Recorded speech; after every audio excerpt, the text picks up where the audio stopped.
Alrighty guys, this is just another continuation from the next video. Let's get into the basics of the SSL 611 E-Series EQ, man.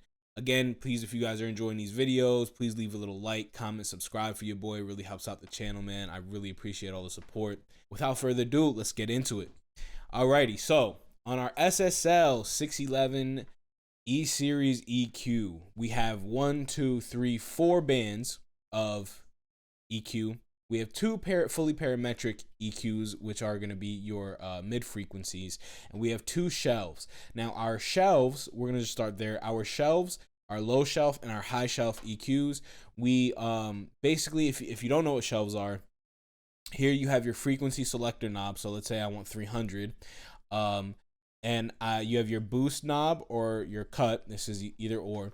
So now, basically what your shelf is doing is anything from 300 and below. If you are boosting it, you're boosting everything from 300 and below. If you're cutting it, you're cutting everything from 300 and below. Based on where your frequency selects, you are boosting or cutting from that frequency and below.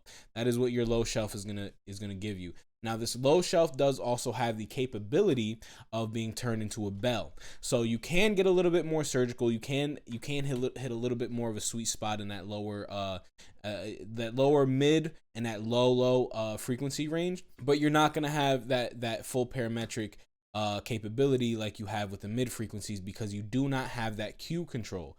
So you cannot actually dial in how surgical you want that cut to be, how wide or how narrow you want that cut to be. And that's going to be the same thing with our top shelf. So our high shelf, let's say you want to boost everything from 14K, from 14 kilohertz and up, you're going to go to 14 kilohertz and you are going to boost. So that means everything from 14 kilohertz on, you are boosting on that high end. If you go to 14 kilohertz and you cut, that means everything from 14 kilohertz and up, you are cutting. Cut if it's too sharp on that high end. If you don't want any of the air in there, you're going to cut that out. You can cut. If you want to boost everything from 14 and add a nice little sizzle at a nice little high end, you are going to boost. And again, it does have that bell capability there, but again, you are not going to have that Q control. So you will have to find your sweet spot and deal with it. Alrighty, on to the mid frequencies. So the mid frequencies, these you have a lot more control over. These you can get very surgical with. Let's say you have a nasty sound around 800, and you want that to be a really, really tight Q. It's just a certain spot around there that you want.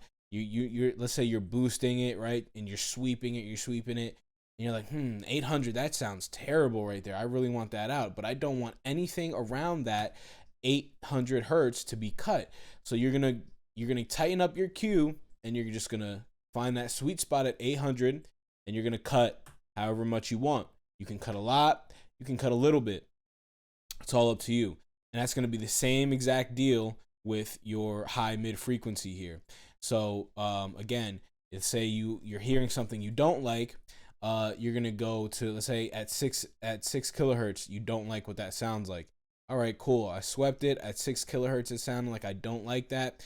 It's a pretty wide area around 6 kilohertz, and I kind of want to take that, a good chunk of that out. Not too much. You're gonna keep your Q fairly wide. Now, obviously, not too wide. The wider you go here, the wider your Q is gonna get. Your bell is gonna get. But you can tighten it up just a little bit. You know what I mean? And then go and just cut that out to your liking. So you have a lot of control with these mid frequency bands here, which is really great about this SSL EQ, and it just sounds great. Then you have, so these SSL modules, these actually have a brown and a black mode, which basically I still haven't fully wrapped around I haven't fully wrapped my brain around yet. So I'm gonna drop something right here for you guys and right here, so you guys can get kind of the simplified term and what SSL actually says it is. Feel free to pause that for a second and take a look. But basically, from my understanding, the brown mode is gonna cater more to your instruments and your low end. And you get true to 15 dB and 18 dB cuts per octave if I'm not wrong. Now, I don't know, again, I haven't fully wrapped my brain around it yet, and I don't know exactly what that's pertaining to in the frequency spectrum. But when you are in black mode, again, from my understanding, that's just for mine, you are catering more to a vocal sound, and you're getting a nice cleaner cut, and it's adding a nice kind of warmth to your vocal.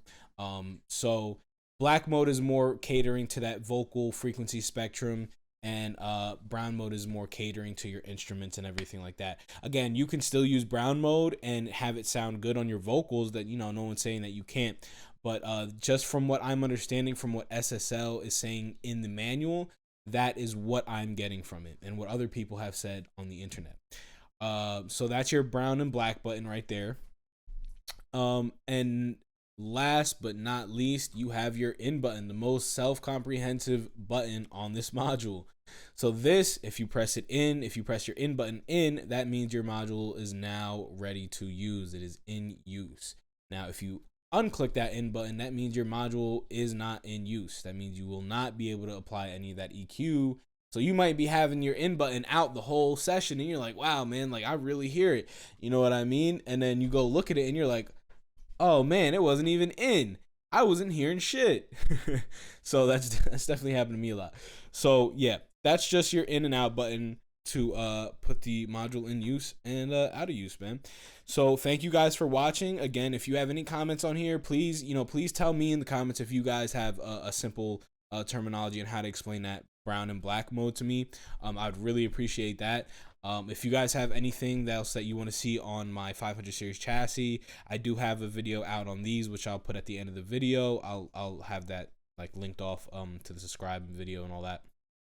But if there's anything else in my chassis that you guys want to know about, let me know. Ask me in the comments. Let me know what you guys use any of these modules for. Let me know what you guys rock in your 500 series chassis.